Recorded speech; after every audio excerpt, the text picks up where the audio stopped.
Registre, parfait. Donc, bienvenue.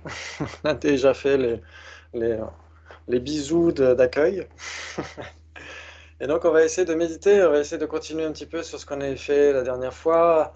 On a médité sur l'altruisme pour essayer d'avoir une bonne assise dans la motivation, hein. C'est très important. Pourquoi est-ce qu'on médite? C'est pour les autres avant tout. On veut aider les autres, on ne supporte pas que les autres souffrent.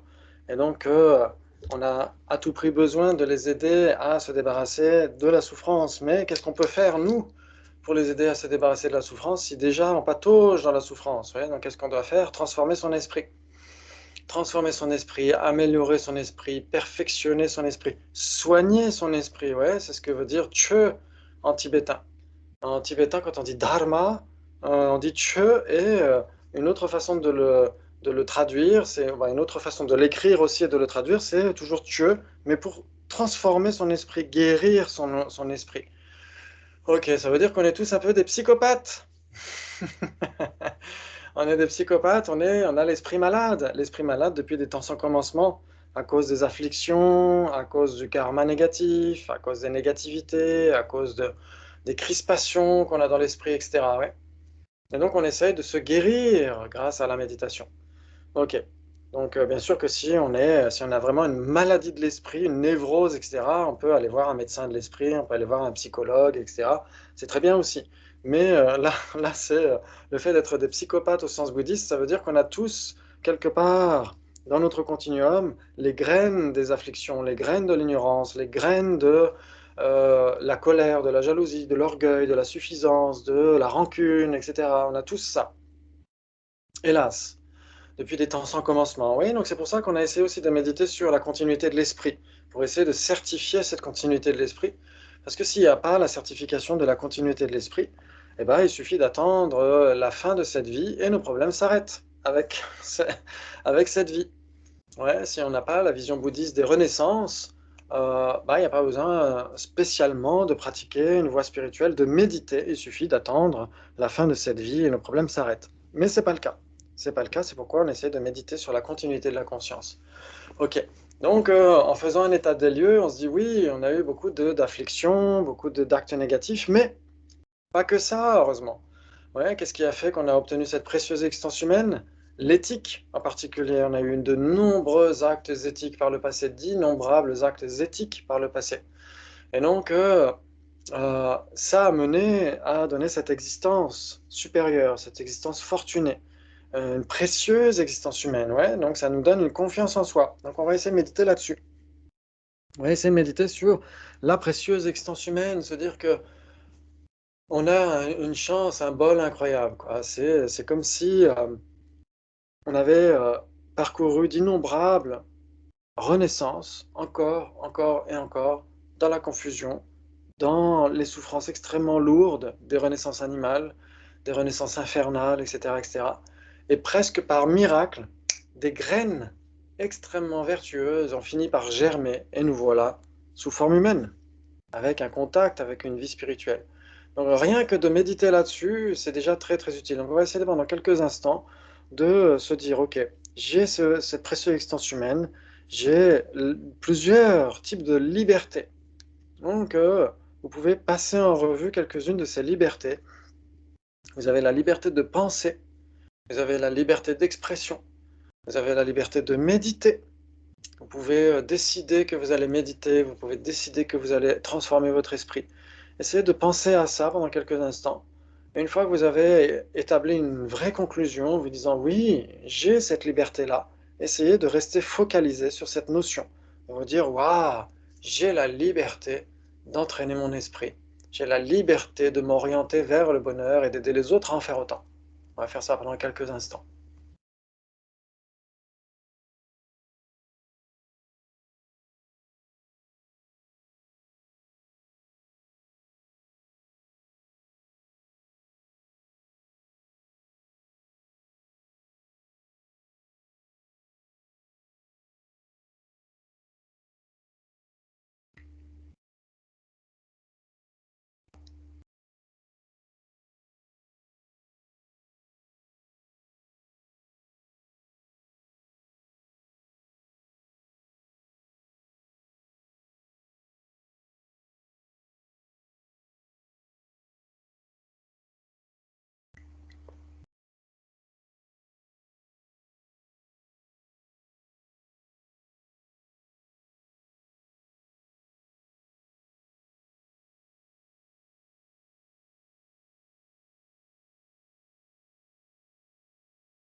pouvez cultiver la notion selon laquelle vous avez aussi la liberté de choisir votre voie spirituelle.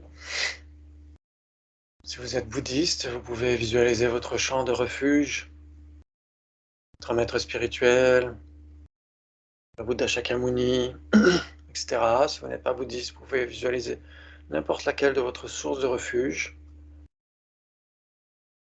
et prendre pleinement conscience de ce choix, de cette liberté que vous avez. C'est vous qui décidez en fonction de la raison, de ce qui vous semble cohérent, en fonction de ce qui vous parle, de ce qui résonne dans votre cœur, quel type de message vous convient le mieux, plus adapté à votre façon de vivre, à votre façon de faire.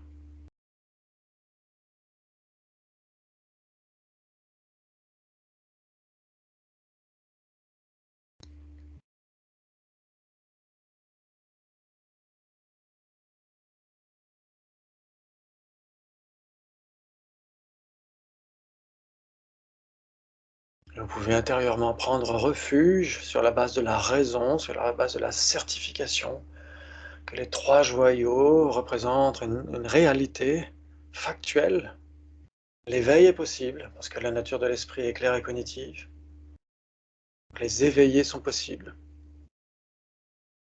Leurs réalisations sont possibles, les vraies voies, les vraies cessations sont possibles.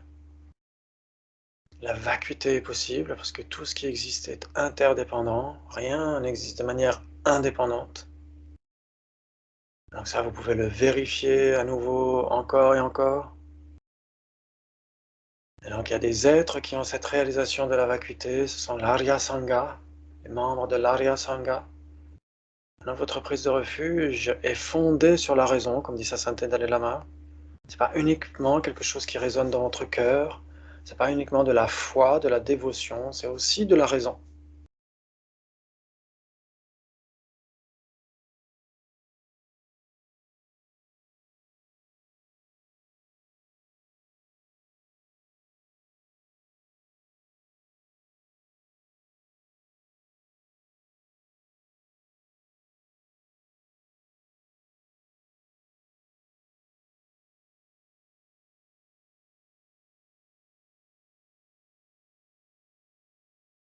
Et bien sûr, quand vous prenez refuge, cet acte délibéré, cette prise de refuge, rendu là aussi possible grâce à cette précieuse existence humaine, vous pouvez visualiser tous les êtres autour de vous qui en font autant. Cette compassion que vous développez à leur égard, la bodhicitta, ça aussi c'est grâce à cette précieuse existence humaine, ce support extrêmement favorable pour cultiver ces attitudes saines.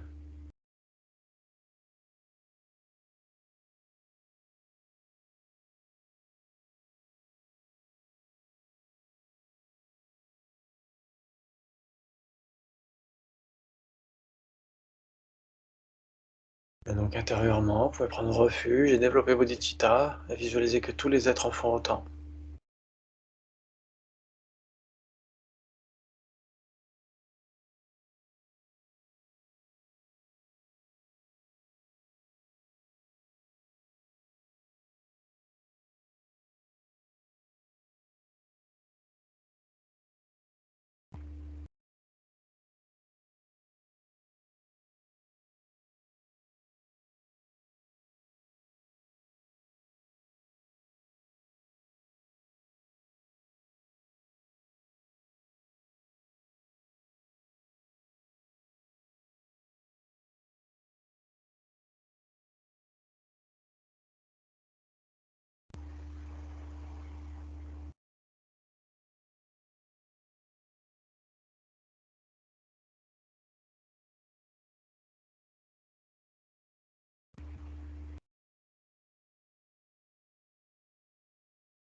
Donc, grâce à cette précieuse existence humaine, vous avez cette capacité de choisir votre voie spirituelle, de sélectionner les trois refuges,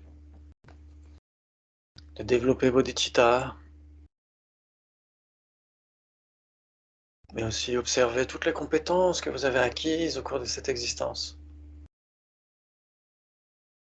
Certaines sont plus lointaines.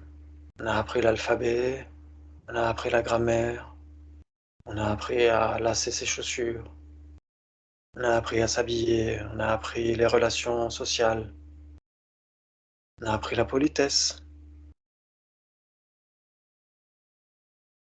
on a appris le code de la route, on a appris certaines règles de vie en société. Essayez de passer en revue toutes les compétences, tout ce que vous avez acquis au cours de cette existence. Tout ce qui vous est utile et tout ce qui est utile aux autres.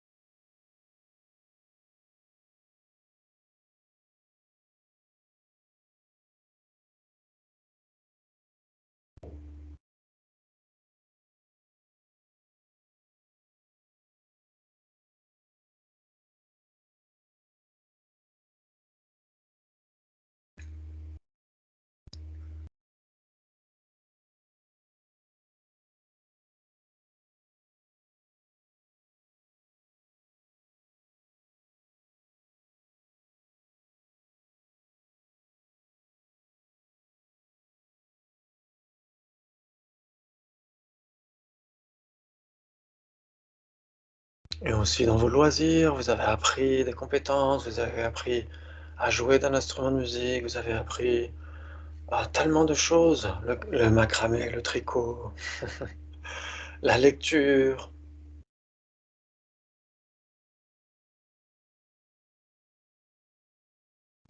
vous avez appris à vous préparer à manger,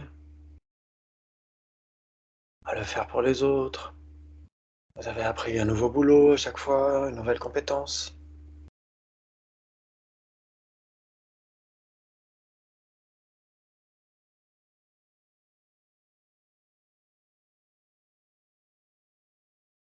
Donc, vous pouvez passer en revue cela et puis de temps en temps, en alternant, vous focalisant sur cette pleine conscience de votre potentiel. Vous pouvez vous perfectionner encore et encore, vous pouvez apprendre encore et encore, vous transformer, vous améliorer encore et encore. Rien n'empêche cela.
Alors, vous pouvez alterner entre l'analyse et la focalisation.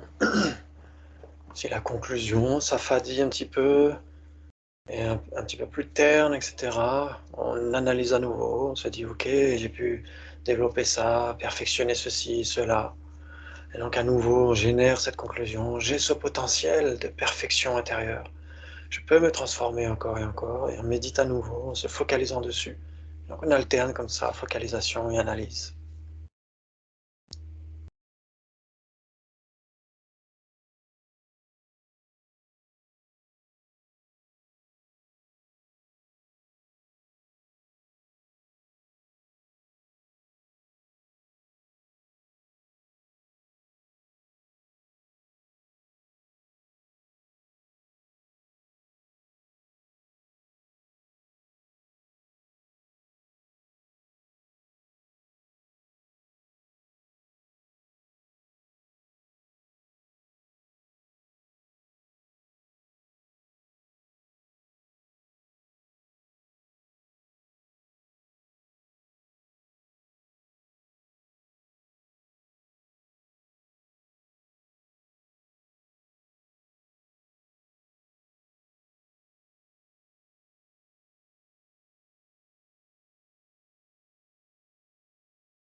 Et puis aussi, parfois, tout ne se passe pas de la meilleure façon qui soit, pas comme on l'espérait. Parfois, on fait des erreurs, on a des maladresses, etc. Mais on a aussi ce potentiel de tirer des leçons de cela. On apprend grâce à ces erreurs. Et donc, on se focalise plutôt sur la solution, sur l'amélioration, sur cette marge de manœuvre qu'on a. On peut s'améliorer encore et encore, tirer des leçons, essayer de penser à une erreur que vous avez faite, à une maladresse. Peut-être vous n'avez pas suffisamment écouté une personne, vous vous êtes précipité dans le conseil à donner, au lieu d'écouter pleinement, au lieu d'avoir une écoute active, ou peut-être que vous vouliez plaisanter, puis la personne a pris votre plaisanterie au sérieux, etc. Donc, essayez de penser à une petite erreur que vous auriez faite, et essayez de tirer une leçon de cela, de vous dire que vous pouvez faire mieux la prochaine fois.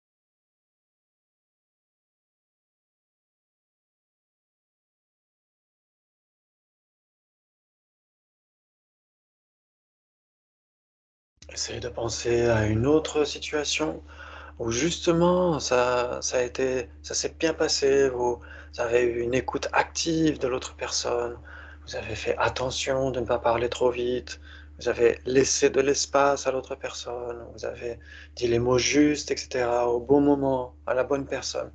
Essayez de penser à ça, essayez de vous dire que c'est toujours possible, il est toujours possible d'aller dans le bon sens.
Et donc essayez de cultiver ce sentiment de confiance en soi qui est extrêmement sain, qui n'a rien à voir avec l'orgueil, avec la suffisance, avec l'arrogance, qui sont des états d'esprit extrêmement destructeurs.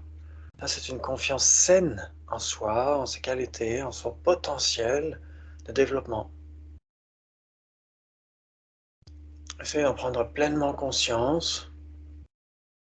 C'est dû à la nature de votre esprit, cette graine de l'éveil que vous avez tous au fond du cœur, que personne ne vous a offerte, que personne ne peut vous reprendre. C'est là naturellement au cœur de notre esprit.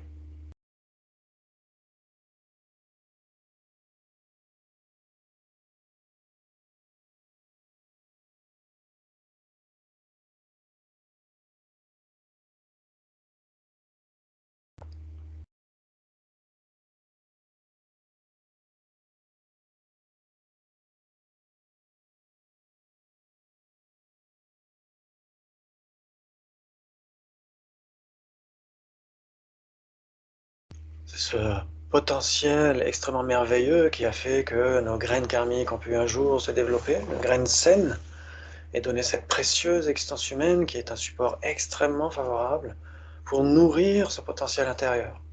Ouais, c'est ce que dit Diego Gampopa dans son Dapotalgien, dans son précieux ornement de la libération. C'est que la nature de Bouddha, c'est la cause substantielle, la cause première de l'éveil, et la condition coopérante appropriée, le support favorable, c'est l'existence humaine, la précieuse existence humaine. Et donc on a presque 70%, 80% de chances d'obtenir l'éveil très rapidement grâce à ça. On a ces potentiels internes et on a le support favorable, le plus favorable qui soit pour nourrir ce potentiel. Waouh, c'est magnifique. Essayez de prendre pleinement conscience de ça, de cette chance incroyable. Pour une fois, c'est arrivé. C'est presque un miracle que ça arrive au sein du samsara.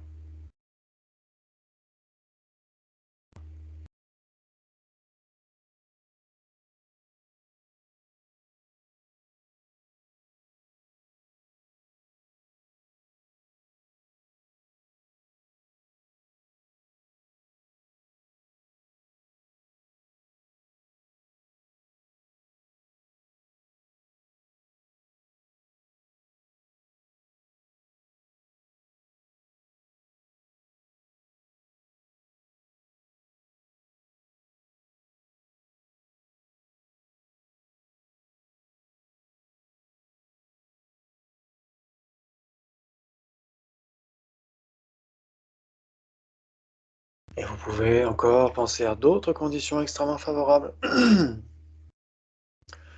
Vous pouvez penser à ce que vous étudiez dans le Lamrim, par exemple. Vous pouvez penser aux 8 libertés, aux 10 attributs de cette précieuse existence humaine. Vous pouvez penser au 19e attribut qu'est le chocolat, qui n'est pas mentionné dans les textes, qui devrait.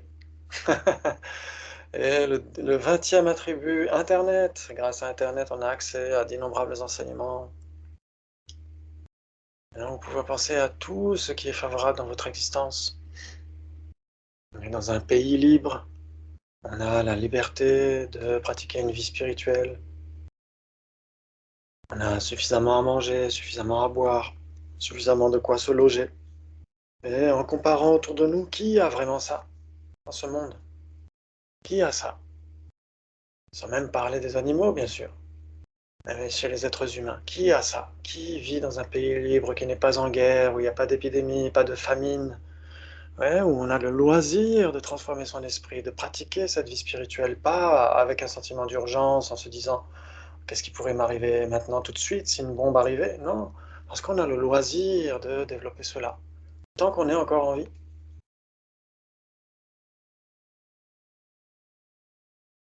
Et là, on prend d'autant plus conscience de la rareté de cette situation, extrêmement favorable.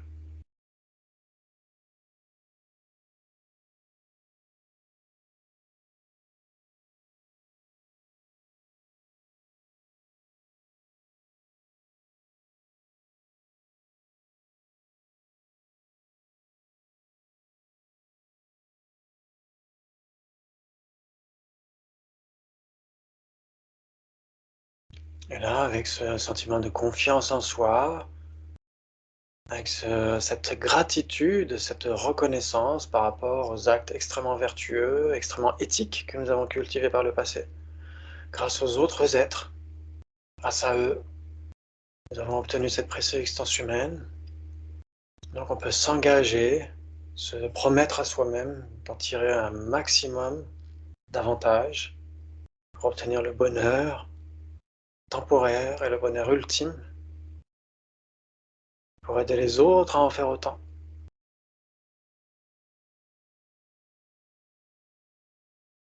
Et on peut s'y engager solennellement, se dire je ferai tout pour continuer à transformer notre esprit, à méditer, à avoir une attitude saine au quotidien, de vérifier mes attitudes au quotidien régulièrement. Est-ce que je tire un maximum d'avantages de cette précieuse existence humaine ou pas?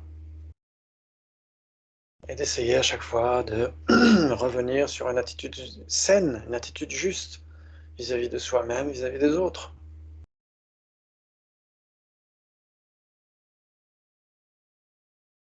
Et en faisant cette promesse solennelle à soi-même, voilà qui réjouit notre source de refuge, notre maître, le Bouddha Shakyamuni ou notre maître racine, ou notre source de refuge quelle qu'elle soit. C'est ce dont les Bouddhas ont toujours rêvé pour nous, que nous saisissions cette opportunité extrêmement rare pour nous transformer, pour continuer la voie à suivre.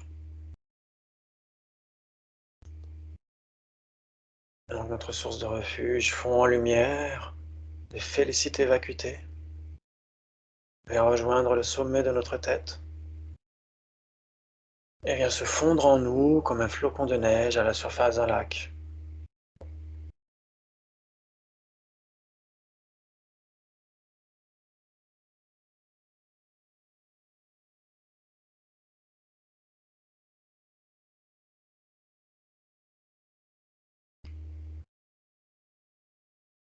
Et là, savourez simplement l'état naturel, ce potentiel immense de votre esprit clair et cognitif, cette grande simplicité naturelle.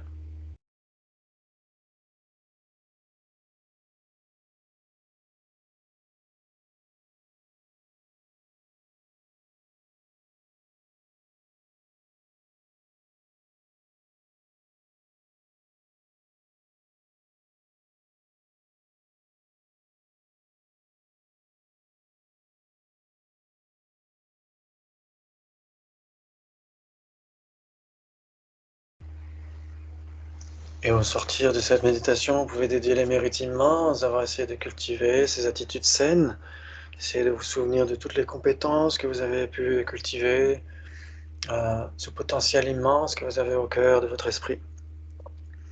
Et vous allez en tirer un maximum d'avantages, l'épanouir, le nourrir, exactement en fonction de vos dispositions naturelles, etc. Et aider les autres à en faire autant. Donc ça c'est immense comme mérite, et donc on peut les dédier à la longue vie et à la bonne santé des grands maîtres comme ça, Santé Dalai Lama, pour que tous les êtres puissent obtenir l'éveil le plus rapidement possible, que les épidémies, les guerres, les conflits cessent immédiatement, que tous les peuples voient leur droit à l'autodétermination être respecté le plus rapidement possible, que tous les enfants, garçons et filles, puissent aller à l'école et avoir une éducation éclairée du cœur comme de l'esprit, que tous les droits humains et non humains, les droits des animaux en particulier, soient respectés, et pour une autre méditation, qu'elle soit aussi bonne, voire meilleure. Merci beaucoup, c'était un vrai plaisir. Merci beaucoup. Merci. À la semaine prochaine. Merci. Passez une excellente semaine. Merci beaucoup. Merci. Merci. À la semaine prochaine. Avec grand plaisir. Ciao, ciao. Merci. Merci.